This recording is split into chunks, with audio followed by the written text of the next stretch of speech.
শুভ সকাল বন্ধুরা, লোপার বাংলা ব্লগে তোমাদের সবাইকে স্বাগত। কেমন আছো তোমরা সবাই? আমি মোটামুটি ভালোই আছি। আর তোমরা কি খবর তোমাদের জানিও। আর এই দেখো, এখন কিন্তু আজকে রবিবারের সকাল, আর আজকে এখন চলে এসেছি ছেলেকে নিয়ে চোখের ডাক্তারখানায়। এখন এটা রয়েছি আমি বাগুইহাটিতে। ছেলের চোখটা একটু প্রবলেম করছিল, চোখটা দেখানোর জন্য। ওর যেহেতু ছোটোবেলা থেকেই চোখের প্রবলেম রয়েছে, ও 5 বছর বয়স থেকেই ওর চশমা, তা ওর একটু ভিশনের প্রবলেম হচ্ছে বলেই আবার চলে এসেছি ডক্টরের কাছে। এখন আছে কিন্তু বাগুইহাটি জোড়া মন্দির, এখান থেকে যাব দমদম নাগের বাজারে। আর দেখো একটা জিনিস খুব ভালো লাগলো, উবের থেকে অর্ডার করেছিলাম, উবের বুক করেছিলাম, উবের টোটো। আজকে কিন্তু ফার্স্ট টাইম চললাম উবের টোটোতে। তোমরা কারা কারা চড়েছো, উবের টোটো চলেছো? আমি তো আজকে ফার্স্ট টাইম চললাম, আমার একটা অন্যরকম এক্সপিরিয়েন্স হলো। পুরো ব্যাপারটাই নতুনত্ব লাগলো আমার কাছে। যাই হোক, সেটাই তোমাদের সাথে শেয়ার করলাম। গুড আফটারনুন বন্ধুরা। আর আজকে এখন রয়েছি দমদমের এটা হচ্ছে, আর এই যে রাস্তাটা, এটা হচ্ছে RN গুহ রোড। এইখানে ওই আমার পুরনো ব্লগে তোমরা দেখেছো, আমরা একটা মাসির বাড়িতে গেট টুগেদার করেছিলাম, তখন ওই মাসির ফ্ল্যাট রেডি হচ্ছিলো, তা সেই ফ্ল্যাটেই আজকে এসছি আমরা। আমি আর ছেলে এসছি, এখানে এসছিলাম ছেলেকে নিয়ে চোখের ডাক্তার দেখাতে। চোখের ডাক্তার দেখালাম, দেখিয়ে এই মাসির বাড়িতে এসেছি। এখানে এসে লাঞ্চ করবো, লাঞ্চ টাঞ্চ করে তারপরে আমরা বাড়ি যাব। আর দেখো, ফ্ল্যাটটা কমপ্লিট হয়ে গেছে, আর এই জায়গাটা কি সুন্দর লাগছে এখন।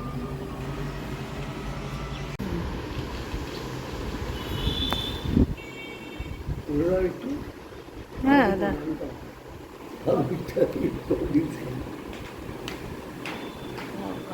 আমি এটা খাই, আবার ওই দই ঘোলটা খাই, এইগুলো খেলেই না আমার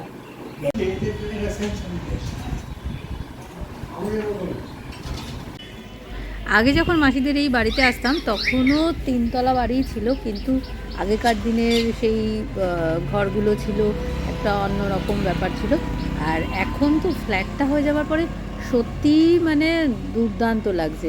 আর আর এই দিকটা ওদের ওই সাউথ আর ওয়েস্ট পুরোটাই খোলা রয়েছে। আর দেখো, এখন তো সেকেন্ড ফ্লোরে এই ফ্ল্যাটটা রয়েছে, কিন্তু দারুণ হাওয়া, মানে ঘরে বসে না, জাস্ট শুধু গরমকালটুকুনি বাদ দিলে মানে ওদের যা ওয়েদার, এসি ছাড়াই চালিয়ে দিতে পারবে। মানে আমার তো মানে অদ্ভুত লাগলো। আমি বললাম যে বাবা, তোমাদের এখানে এত হাওয়া! আমি পুরো অবাক হয়ে গেছি, এত হাওয়া দিচ্ছে, যেহেতু সাউথটা পুরো খোলা, আবার একটু ওয়েস্টটা হেলথ মেইনটেইন করিস, আর ব্রেকফাস্টটা তো বলে যে এটা স্কিপ করা যাবে না। বলে ঘুম থেকে উঠতে পারছে না, তো তাড়াহুড়ো করে বেরিয়ে গেছে। ও এই রিজুরও তাই, এদিকে উঠতে পারে না, দৌড়ায়, না খেয়ে চলে যায়। আমি রাত্রিবেলা বলবো একটা ডিম সিদ্ধ করে রাখতে।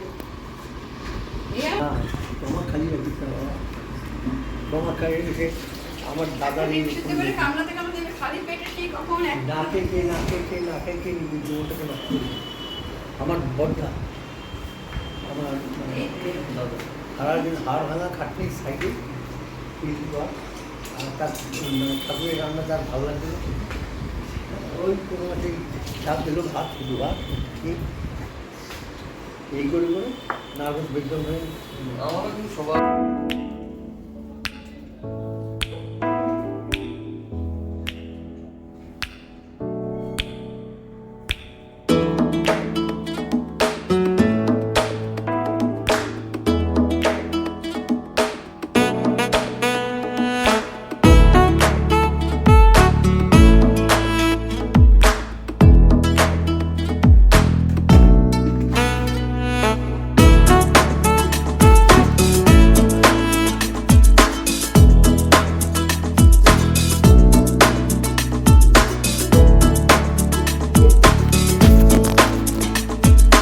গুড ইভিনিং বন্ধুরা। চলে এসেছি এখন মাসির ওখান থেকে। আর দেখো, তোমাদের দেখানো হয়নি, এই যে এই র্যাকটা কিনেছি। এই জায়গাটা না কি বাজে লাগতো, সমস্ত সাদা জিনিসগুলো বিচ্ছিরি মানে থাকতো, তো অনেকটা জায়গা করতো। তা এইটা নিয়ে চলে এসেছি, এর মধ্যে সব এইভাবে সব রেখে দিয়েছি। আর এই জায়গাটা গোছানো এখনো হয়নি, গোছানো বলতে কি, আর এই এই একটা বক্সের মধ্যে অনেক জিনিস রয়েছে, সাজেরই জিনিস রয়েছে, মানে ওই ক্রিম টিম সব রয়েছে। এগুলো সব ছেলের চোখ দেখানোর জন্য আজকে ওই বাগুইহাটির ওখানে ওই যে স্বস্তি আই অপটিক্স এরকম একটা কিছু ডক্টর ডিকে সাহার কাছে ছেলের চোখটা দেখাতে গেছিলাম। তা ওখান থেকে যেহেতু দমদমে নাগের বাজারে মাসির বাড়িতে, মাসি বলেছিল যে তুই এতটা কাছে আসছিস আর আমার বাড়িতে এসে তাহলে লাঞ্চ করে বাড়ি যাবি, তাই মাসির বাড়িতে গেছিলাম। মাসির ওখান থেকে মোটামুটি ওই 12:20 ওদের বাড়িতে গেছিলাম, 12:20 না 12:40 কি 12:45 এরকম সময় ডাক্তার দেখানো হয়ে যাওয়ার। আজকে তো আমাদের টাইম ছিল 11টা, কিন্তু ডাক্তার দেখতে দেখতে তো এদিকে 11:30 12:15 হয়ে গেছিলো। তারপর ডাক্তার দেখার পরে মাসির ওখানে গেলাম, মাসির ওখানে লাঞ্চ করলাম, লাঞ্চ করে দুপুরটায় একটু শুয়েছিলাম, তারপরে 4টের দিকে বেরিয়ে চলে এসেছি। একবারে উবের করেই চলে এসেছি বুঝলে, আর মেট্রো ফেট্রো করিনি, কারণ এত গরম লাগছিল। পুরো টানা ওখান থেকে পুরো বাড়ি অবধি উবেরেই এসেছি। আর জানো কি বাজেভাবে অনেকগুলো মানে টাকা কেটে নিল। প্রথমে যখন আমি বুক করলাম উবের তখন দেখালো 769, কিন্তু যখন বাড়ির সামনে এলাম না তখন কোনো ওয়েটিং নেই, কিছু নেই, কী করে হট করে বললো যে এরকম ওরা দেখালো ওর ওখানে 915 টাকা। কিন্তু সকালেও যখন গেছি তখনও তো আমার তো কোনো ডিউ ছিল না, ছিল না, কিন্তু কিভাবে যেন এতটা বেশি টাকা এসে গেল জানি না। যাই হোক কী আর করা যাবে, একটা মানে ওরা ইচ্ছা করে করেছে নাকি সেটা তো আমি বুঝতে পারলাম না। যাকগে, এখন রান্নাঘরে যাই, রান্না বান্না করবো সন্ধেবেলাটা। আজকে তো সকালবেলাটা তোমাদের দাদা মায়ের বাড়িতে, আমার মায়ের বাড়িতে খেয়ে নিয়েছে।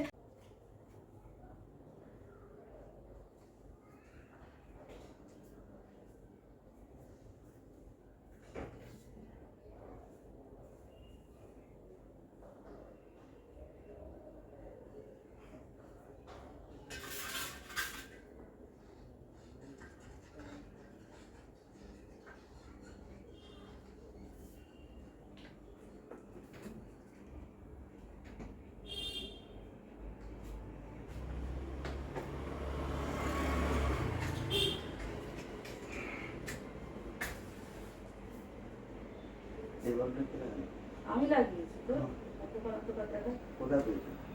এইখান থেকে। একটা সাদা লাগিয়েছে, সাদা লাগিয়েছে না, সাদাটা বড্ড বড়, কারেন্ট অনেক কম পড়ছে, কিন্তু আলোটা তাই চকচক করছে। এই টিউবলাইট না জ্বালালেও হবে এখানটা।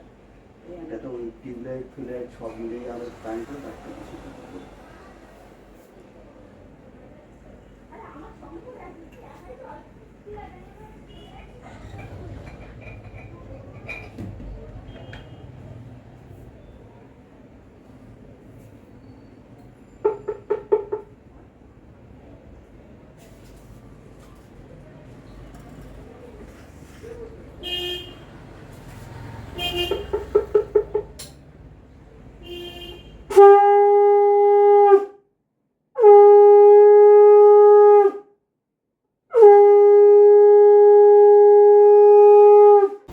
চলে এলাম রান্নাঘরে।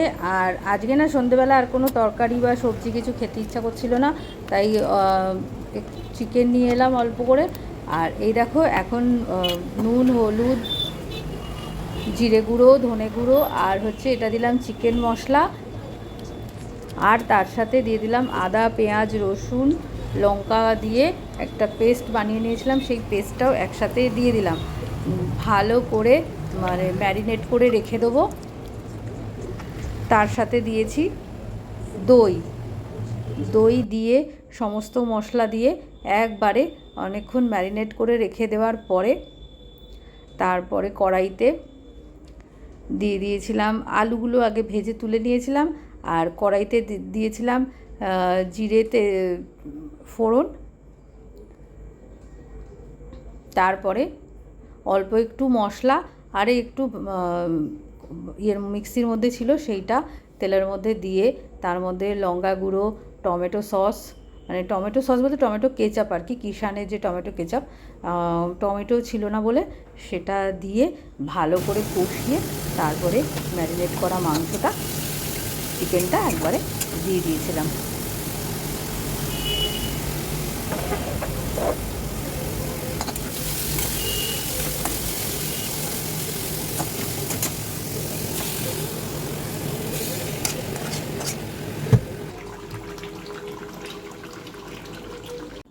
রান্না কমপ্লিট করতে করতে বেজে গেছে 11টা। আর ব্লগটাকে কন্টিনিউ করছি না, এবার আমরা ডিনার নিয়ে বসে পড়ছি। আজকের ব্লগটা তাহলে এইটুকুই। ভালো লাগলে অবশ্যই লাইক, শেয়ার, সাবস্ক্রাইব করে আমার পাশে থেকো বন্ধুরা। তাহলে চলো টাটা, আবার দেখা হবে আবার একটা নতুন ব্লগে। তাহলে সবাই ভালো থেকো, সুস্থ থেকো, আর অবশ্যই আমাকে কমেন্টের মাধ্যমে জানিও তোমাদের কেমন লাগছে আমার ব্লগ।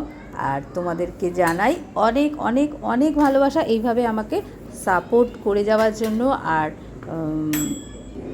অবশ্যই আমাকে যারা নতুন বন্ধু আছে তারা সাবস্ক্রাইব করো, আর পুরনো বন্ধুদের তো অনেক ধন্যবাদ যে আমাকে এইভাবে তোমরা সাপোর্ট করছো, সাবস্ক্রাইব করছো। তাহলে চলো টাটা, আবার দেখা হবে অন্য একটা ব্লগে।